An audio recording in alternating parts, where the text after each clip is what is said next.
Fala galera, vamos para mais uma aula de filosofia hoje. E agora o nosso tema é os contratualistas. Nós vamos estar estudando sobre os filósofos do contrato social.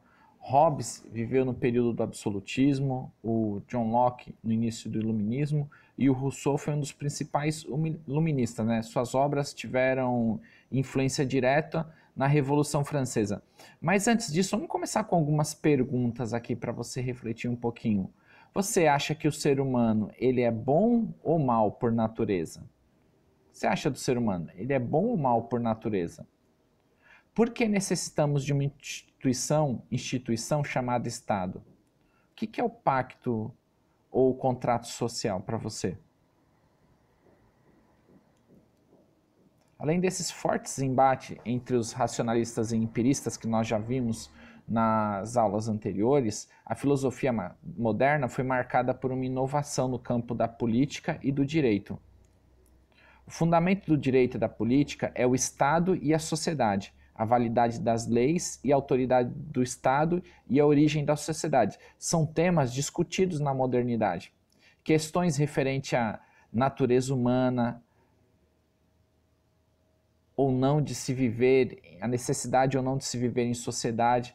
Essas teorias, elas foram formuladas por alguns filósofos que eles buscavam entender a origem do Estado. Para que o Estado e qual é a sua função? Para que servia isso? E a partir disso, por que era estabelecido esse contrato, esse pacto entre os homens e o seu soberano? E por isso que eles são chamados contratualistas, porque eles estudam essa ideia de como surge o Estado, como surge esse pacto, como surge esse contrato social. A gente vai ver o seguinte, pessoal, para eles têm três boas definições para observar isso, que é isso que a gente vai observar nessa aula. Primeiro é o estado de natureza. O que é esse estado de natureza? Era como o homem vivia antes da origem da sociedade, de sua maneira mais antiga, vamos dizer assim, até mais primitiva. Como que era a organização, antes da organização da sociedade, sem a organização da sociedade, como que esse homem vivia? Isso era o estado de natureza.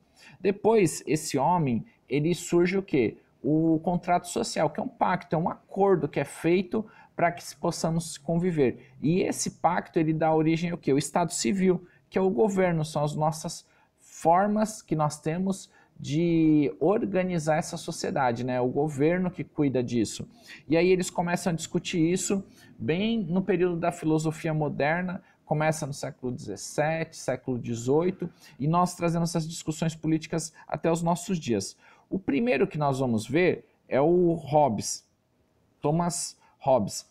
Ele nasceu na Inglaterra, ele estudou na Universidade de Oxford, era matemático, teórico político, filósofo. Ele foi autor de duas grandes obras, o Leviatã e do Cidadão. Na obra Leviatã, que nós temos aí na capa da obra dele, ele compara o Estado a uma criação monstruosa do próprio ser humano, destinada a pôr fim à anarquia, o caos nas relações humanas, né? O nome Leviatã ele tirou do monstro bíblico que é citado por Jó na Bíblia. E Hobbes, ele viveu num período de muita violência, guerra, e ele acreditava que para o homem poder superar esse estado de natureza, era necessário que ele criasse leis. E a força política ela deveria vir do soberano. Ele viveu no auge do absolutismo, ele era um defensor do Estado absolutista e ele defendia que uma única pessoa, no caso o monarca, deveria concentrar todo o seu poder. O monarca que deveria concentrar todo o seu poder e ele que deveria governar acima de tudo, né? E aí vamos então naquelas palavrinhas lá que a gente viu no começo. Então, para ele, o que era o estado de natureza? Os homens, eles são maus, egoístas, a natureza humana, né? Ele tem a frase, o homem é o lobo do próprio homem. Ele quer dizer que o homem busca enganar e compara o homem ao lobo, né? Um animal sagaz, que caça, que procura aquela presa mais fraca, né? Então ele compara o homem a esse daí, né? E ele fala que nesse estado o homem vivia em guerra, né? Um contra o outro. E aí surgiu a propriedade privada. E como que surge isso? No início, tudo era de todos.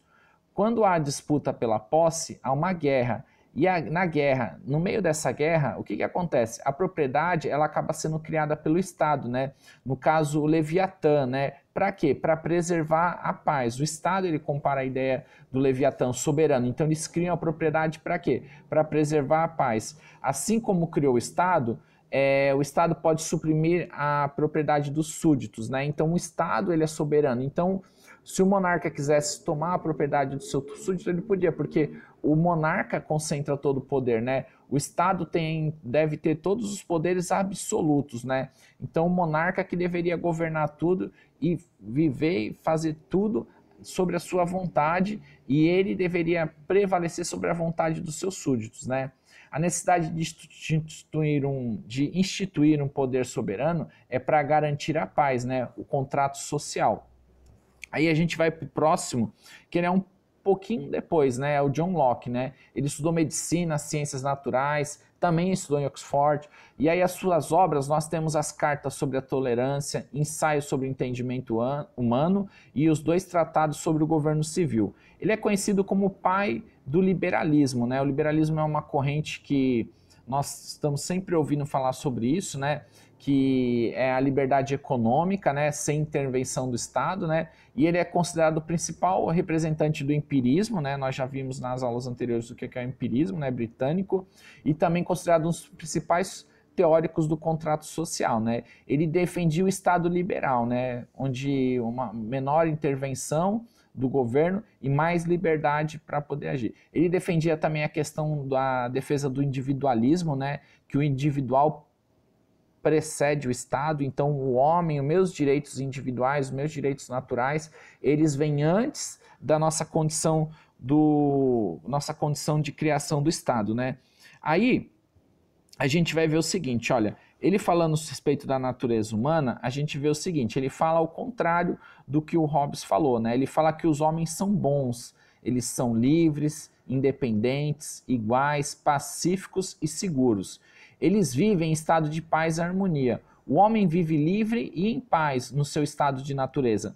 Mas o que acontece? Como que surgem então essas desavenças, né? A propriedade privada ela já existia no estado de natureza e ela não podia ser violada pelo Estado. É pelo trabalho sobre a terra que o homem estabelece os limites e garante a sua propriedade. Então, eu trabalhava ali naquela terra, então ela era minha, porque eu cuidava dela. Só que o que acontece? O que acontece é que eu estabeleci os meus limites, mas o que acontece? Com o surgimento da moeda, a propriedade ela começou a ser o quê? Comprada, ela começou a ser adquirida. E aí surge o problema. Por quê? Porque aí você gera uma desigualdade, porque eu tenho dinheiro, eu tenho posses, eu posso comprar terra. Você não tem, aí nós começamos a limitar. Uns têm, outros não têm. É assim que surge o problema do estado de natureza. E aí o contrato social surge para quê? Para preservar esse estado de liberdade natural, preservar o direito natural à liberdade, né? Ele fala também do estado civil. A finalidade do governo é a conservação da propriedade. O legislativo é o poder supremo, então não é o executivo, mas o legislativo. As leis que são feitas, elas servem. Então quem faz as leis é que tem o poder supremo, né? O governo é controlado pela sociedade, a sociedade tem que escolher. Pelos governados, a autoridade é constituída e deve respeitar o direito natural do ser humano. Que é o direito natural? Aquele direito que é mais primitivo do homem. É o direito à vida, à liberdade, à sua propriedade. E isso, para ele, é papel do governo. O governo, o Estado, tem que garantir esses direitos. O pensamento dele exerceu forte influência nas chamadas revoluções liberais, que foram aquelas revoluções inglesas, né, americanas, a independência dos Estados Unidos, a própria Revolução Francesa e tudo que se sucedeu nesse período também, né? Ele que lança essas sementes, né? Ele se opõe ao pensamento do Hobbes, que nós vimos anteriormente, né? Ele acreditava que, se tratando de estado de natureza, os homens não vivem de forma bárbara ou primitiva.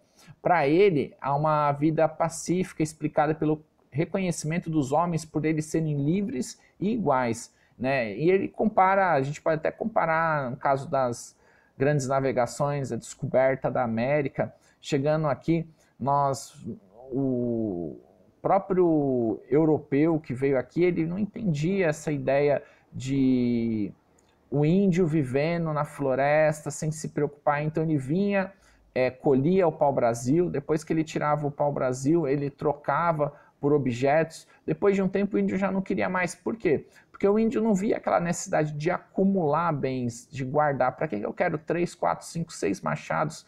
Eu já tenho 2, o que eu tenho aqui é da tribo, é tudo coletivo. Isso era um sentido que ele fala dessa ideia de livre e de igualdade. Mas o homem, quando vem, ele cria essa propriedade, cria o dinheiro, tem a ideia de acumular capital e aí acaba se opondo a isso, né? É esse que é a principal forma do pensamento dele. Agora a gente vai para o terceiro e último, que é o Jean-Jacques Rousseau, né? O Rousseau é bem conhecido, né? Ele defendia a ideia de um Estado democrático, né? Ele foi um dos principais nomes do iluminismo, né? Filósofo, escritor, embora ele tenha nascido em Genebra, na Suíça, ele era filho de calvinistas, né, de uma família francesa, e foi na França que ele se mudou, né, em 1742, e onde ele escreveu suas grandes obras, né. A gente tem ela como discurso sobre a origem e o fundamento da desigualdade entre os homens, do contrato social, Emílio ou da educação. E as obras do Rousseau, ele viveu bem no período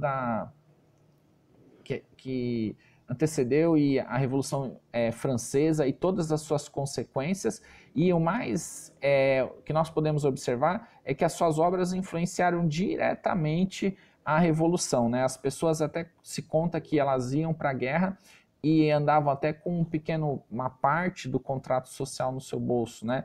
E aí a gente vai entender por quê, né? Porque como que ele vê isso, né? A natureza humana. Os homens, eles são bons, livres e espontâneos, né? O homem, ele era moralmente feliz, né? Não tinha essa ideia do que era errado ou certo. No estado de natureza ele vivia bem. Aí o que que acontece? A gente vai ter a propriedade privada, né? No início tudo era de todos. Só que o que acontece? Esse é o grande mal, né? A propriedade privada, né? O início dos males da sociedade. O desentendimento e as misérias humanas começaram quando o homem implementou o quê? A primeira cerca. Ele já fala bastante sobre isso, né? Quando o homem colocou a primeira cerca, quem dera que alguém tivesse ido lá, dado um pontapé e derrubado, né? Por quê? Porque aí o homem começou a cercar e disse, ó, isso aqui é meu, isso aqui me pertence, isso aqui não é seu.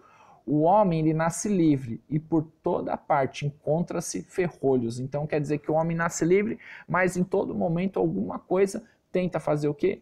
Prender esse homem a isso, né? E aí ele vai falar sobre o contrato social. O que é o contrato social? O contrato social para ele é garantir a liberdade civil através das leis, estabelecendo leis para si mesmo através do respeito à vontade geral. O homem continua tão livre quanto antes. O que é a vontade geral? A vontade geral é a vontade do povo. Então por isso que ele defendia a ideia de um Estado democrático. Por quê? Qual era a vontade da maioria? O que deveria ser feito? Deveria ser feito aquilo que era a vontade de todos. O que é o bem maior, né? Mais à frente alguém vai depois usar esse sentido dessa ideia do bem maior, né, para todos. Então o Estado civil ele deve ser democrático, com respeito pela vontade geral. Só que a vontade geral é do povo, ela é soberana, não é a vontade de alguns, de determinados grupos, principalmente políticos, como nós vemos hoje. Ela tem que ser a vontade da sua maioria e ela deve atender a esse povo.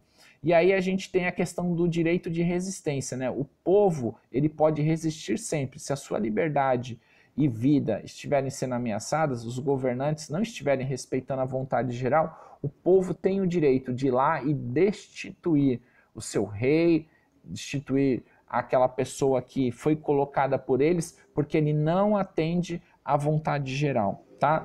Então fica isso aí, pessoal. Esses são os teóricos do contratualismo que nós vimos, e aí nós temos o Hobbes como absolutista, nós temos o Locke como pai do liberalismo e o Rousseau com a sua teoria da vontade geral, né? Espero que vocês aproveitem mais aí, tá bom, pessoal? Fica até a próxima.